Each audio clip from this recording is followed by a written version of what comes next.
A river, जिसके writer है A.K. Ramanujan. दोस्तों इस पोयम को 4 स्टेंजाज में डिवाइड किया गया है। ये जो पोयम है ये एक नदी के बारे में है जो मदुराई शहर से होकर बहती है। पोएट पहले नदी की ब्यूटी के बारे में बात करता है और फिर बताता है कि इसने कैसे लोगों की जान ली है।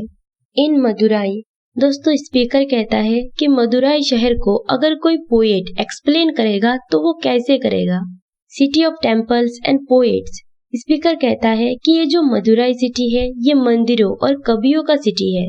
Who sang of cities and temples, जिन्होंने वहाँ के मंदिरों और सिटी के बारे में हमेशा से एक ही सॉन्ग को गाया है। Every summer a river dries to a trickle in the sand baring the sand ribs. दोस्तों मदुराई सिटी में हर साल गर्मियों में नदी के घाट को खाली कर दिया जाता है क्योंकि गर्मियों में जो नदी के पास बेरिंग लगी होती है वहाँ रेत जम जाती है और नदी का पानी सूख जाती है। Straw and women's hair clogging the water gates, speaker कहता है कि नदी को खाली करने पर वहाँ कुछ अनलकी चीज भी मिले हैं जैसे रेत की पसलियाँ, भूसे, स्ट्रॉ और वुमेन्स के बाल जो इन सब से जूझ रही है। और ये जो चीजें हैं ये जंग लगी सलाखों से बनी वाटर गेट को रोक देती है। At the rusty bars under the bridges with patches of repair all over them.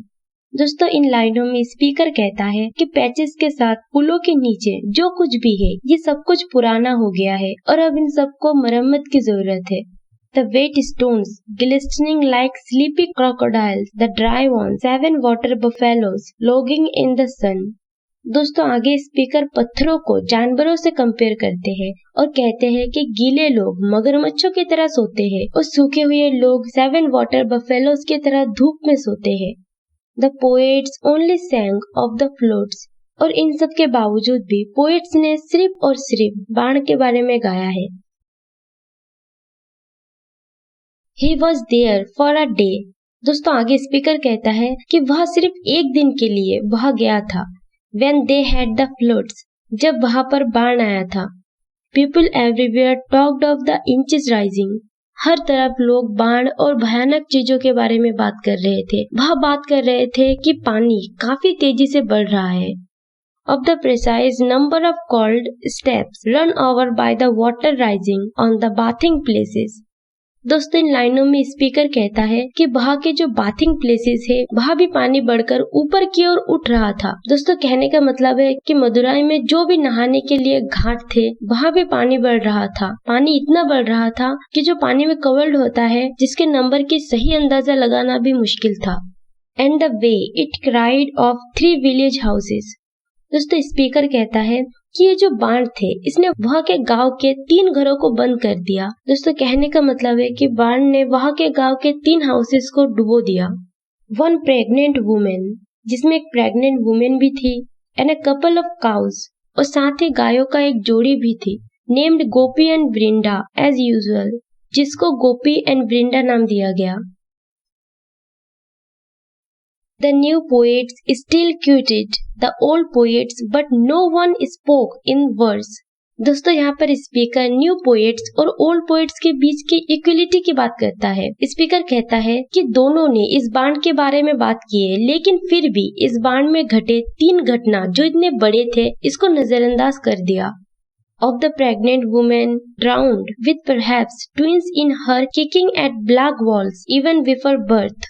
Speaker कहता है कि हो सकता है कि इस बाढ़ में डूब के जिस प्रेग्नेंट वुमेन की डेथ हुई थी वह ट्विंस जुड़वा बच्चों को जन्म देने वाली थी, और हो सकता है कि उनमें से एक गर्ल थी और ब्लैक वॉल्स जो पेट के अंदर से ही किक कर रही थी, लेकिन इस बाढ़ में उसने अपना लाइफ खो दिया। दोस्तों लास्ट में स्पीकर पोएट के शब्दों को फिर से रिपीट करता है। वह कहता है ही सेड, उन्होंने कहा, the river has water enough to be poetic, कि नदी में पानी इनफ है पोएटिक होने के लिए। About only once a year and then it carries away in the first half hour. दोस्तों स्पीकर कहता है कि यह वर्ष में केवल एक बार होता है और फिर पहले आधे घंटे में यह कैरीज अवे दूर ले जाते हैं। दोस्तों पोएट कहना चाहता है कि अब वे बाढ़ में हुए नुकसान जो कि प्रॉपर्टी के साथ साथ लाइफ की भी थी, इस घटना के बारे में वे दोबारा से नहीं बोलना चाहता। 3 विलेजेस हाउसेस, कि कैसे उस बाढ़ ने विलेजेस के 3 हाउसेस को डुबो दिया। A couple of cows named Gopi and Vrinda, और गायों का एक जोड़ी को डुबो दिया जिनका नाम गोपी और वृंदा था। And one pregnant women expecting identical twins, और साथ ही इस बाढ़ ने एक प्रेग्नेंट वुमेन को भी डुबो दिया और हो सकता है कि वह जुड़वा बच्चों को जन्म देने वाले थे। With no moles on their bodies, जिसके बॉडीज पर कोई तिल नहीं थी। विद डिफरेंट कलर्ड डायपर्स, और साथ ही उन ट्विंस ने डिफरेंट कलर्स के डायपर पहने थे। दोस्तों यहाँ पर डिफरेंट कलर का डायपर्स इसलिए बताया गया टू टेल देम अपार्ट, ताकि उन्हें अलग बताया जा सके कि उन ट्विंस में एक बॉय था और एक गर्ल थी।